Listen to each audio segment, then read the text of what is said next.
Go ahead.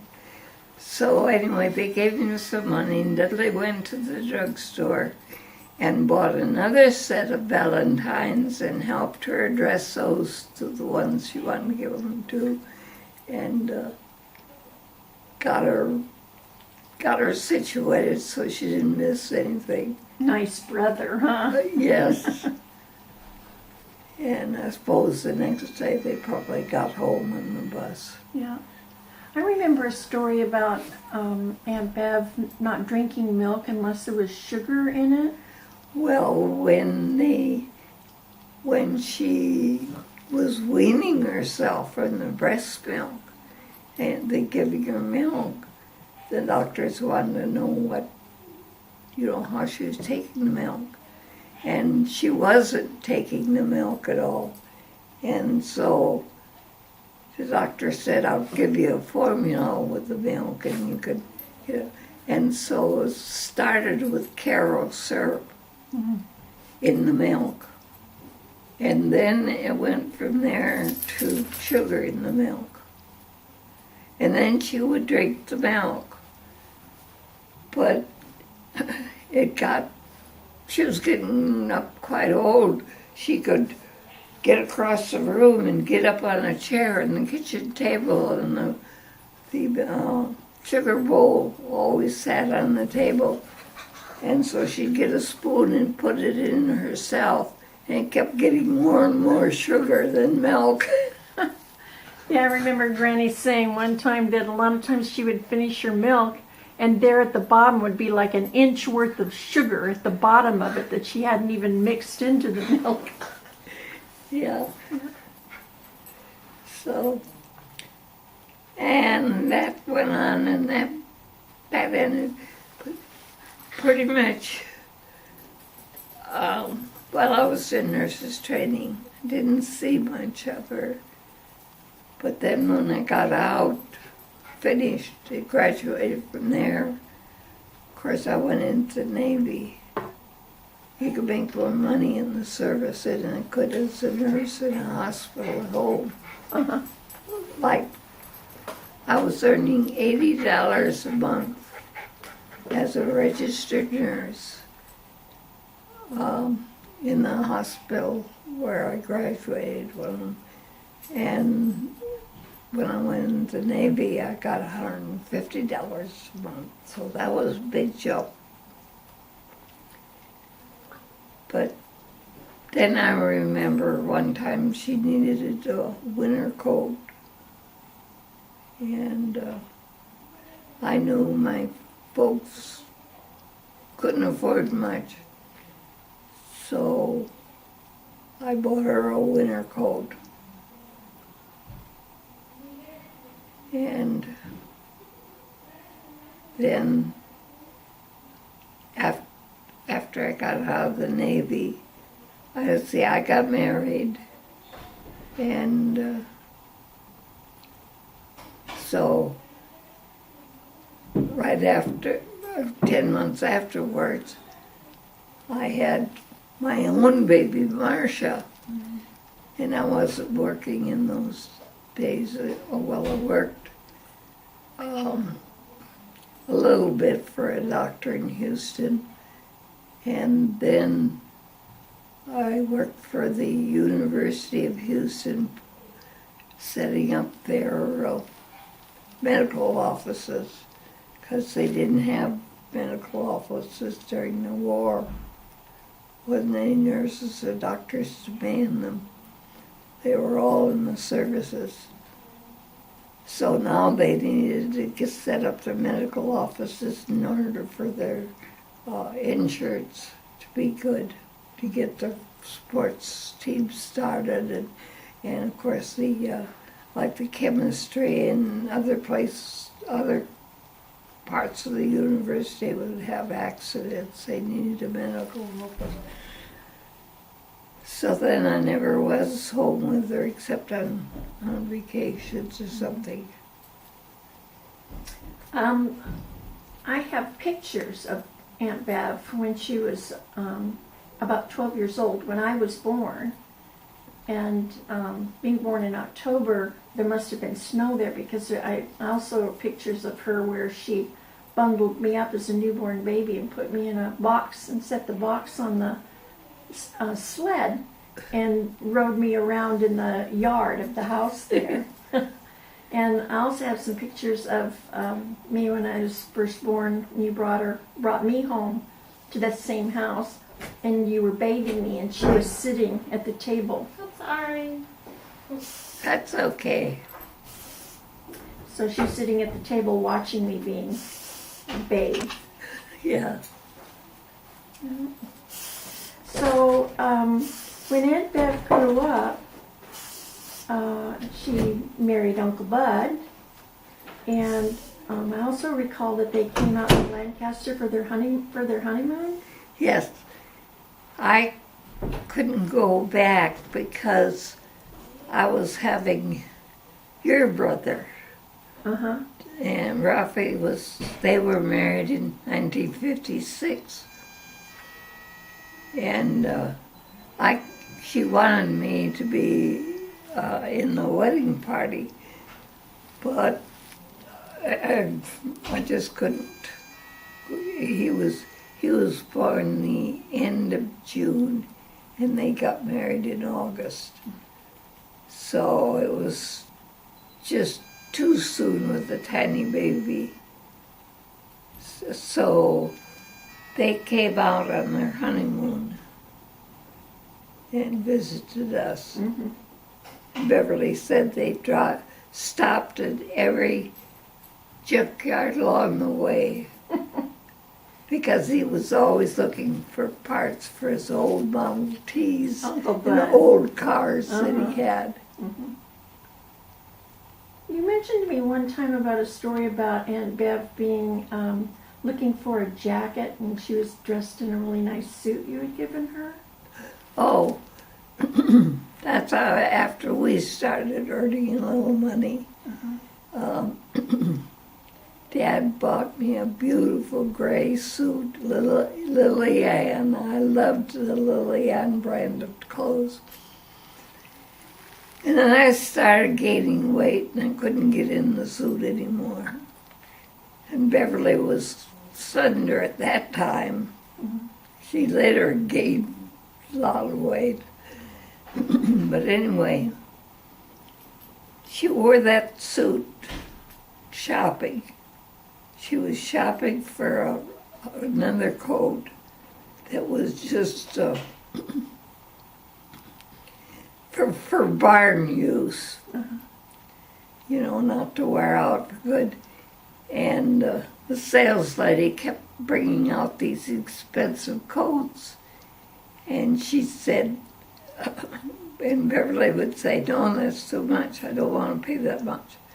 And the lady said, well, isn't that a Lily Ann suit you're wearing? She recognized the clothes of the brand, you know. Beverly said, but I don't wear it out to the barn. It's a handoff from my sister. So Lily Ann must be a pretty expensive brand, huh? It is, and they're beautiful clothes. I haven't seen them for a while. I saw some up in the garment district in Los Angeles years ago. But remember the old Walker Scott? Yes. Okay, they carried them. Uh-huh.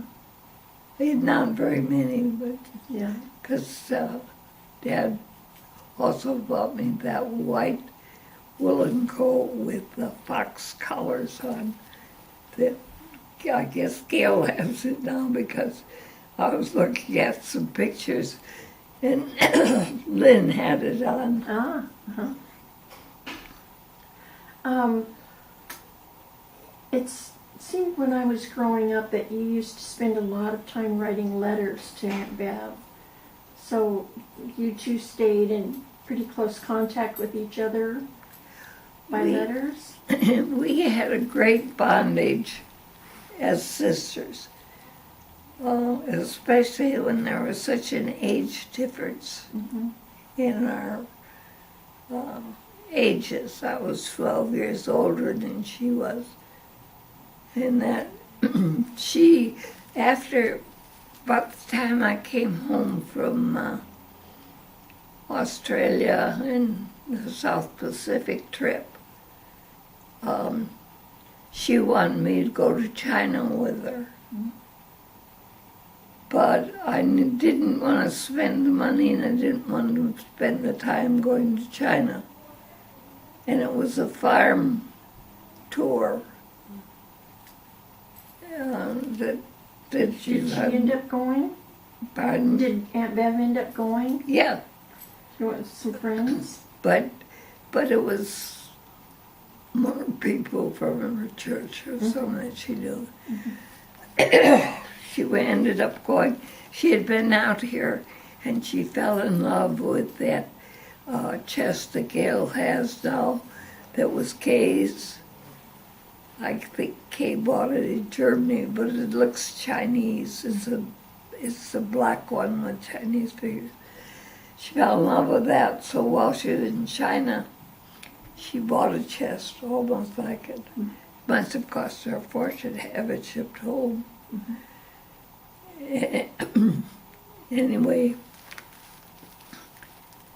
we did make a trip together to Hawaii. Oh, good. Yeah, Just the two of you? just the two of us. I had been there I'd been there before with Dad, so I kind of knew my way around. We had a real nice time. And so there's a lot of good memories of that. The only thing that, the two bad memories I remember is she always liked to dress like I do. And when there was snapshots, when I had white pants and a red top on, so did she. And so she evidently had asked me what I was taking along for clothes, because every day she tried to have the same colors on and everything. The Bobbsey twins. Yeah. When did you find out that she was ill? Well, it was long-standing because she had talked to me about it. She had had problems with her groins, with sores and stuff, and she had been doctoring her 2-3 years. And so she finally ended up just going to the Mayo Clinic, and her friend Lou Newman, the dentist's wife, would often go along with her to kind of take care of her and stuff. And so it got so that Lou was kind of a caregiver when it was needed away. And then she got really bad, and Bobby was having problems with his nursing career, and they had Bobby come home to take care of her, and he's still at home. He never came back. So Bobby was there to help her through those final days. Yeah. And didn't you go back there too? Yes, Dad and I went back and rented a car in Minneapolis, and then we stayed in the motel because by that time I had had the stroke. And it was just a couple of years after the stroke, and I was getting around pretty good with a 4-pronged cane. So we'd go out there, we'd have breakfast. The motel we were in, we had a restaurants. One was more a cafe, and the other one was more of a dinner thing. And so we'd go to the cafe and have breakfast in the morning, then go out to the farm. I'd be with her all day, and then in the evening we'd go back. And she remembered that I liked her vegetable soup. And I finally found out the secret why her vegetable soup tasted better. There was sugar in it. Oh, She put sugar in anything she could put sugar in. yeah. And not enough, so you could taste it, but it lended the sweetness to everything. It enhanced the flavor. Uh, So anyway, she had wanted to make a pot of vegetable soup when I came, but she just would not put. So Lou Newman made it. Lou made the pot of vegetable soup. And from that time on, I started sending Lou Christmas cards. But after her husband died, I never got any more Christmas cards. But she always calls me. She doesn't like to write letters. She doesn't like to do Christmas cards. But the ones that she wants to keep in contact with and keep getting Christmas cards from them, she'll call them. Yeah. And she did that this year again. Cool. I know Aunt Bev's not here anymore, and she would have been delighted, I'm sure, to have known that she had a granddaughter, Oh, and especially being named after her. If you could have an opportunity to say something to Aunt Bev's granddaughter, little Beverly, what would you have to say to her about her grandmother that she never got to meet? Does she have any special characteristics that you remember? well, she loved to be on the go, and she loved people, and she would have been over the clouds With joy? with joy with the birth of Beverly. And I feel, I feel so in the morning of somebody like that. I just think how she would have loved to have held Beverly in her arms, and how she would have bragged about Beverly. Yeah. She didn't like bragging, but she always tried to do it discreetly, so that it wouldn't be bragging, but it was, what was in her heart. And of course she was very active in her religion. She became a minister in the Pentecostal religion. And she got a lot of joy and a lot of comfort out of that. I always admire people that get comfort from their religion. She was also someone who brought a lot of sunshine into other people's lives. Yeah. She had a great sense of humor. Oh, yeah. She always had a joke to tell, or Yeah. loved to tease. Yeah, she loved to tease. And Yeah. I guess that runs in the family because Dudley he always had an answer for something.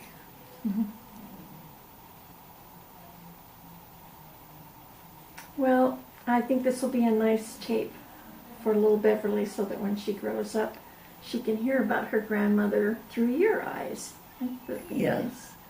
Well, I feel like a grandmother to Beverly. I guess it's because Beverly is gone, her grandmother. And and also because her mother seems to keep contact with me in that. But I feel now for Beverly, little Beverly, young Beverly, I don't know what you call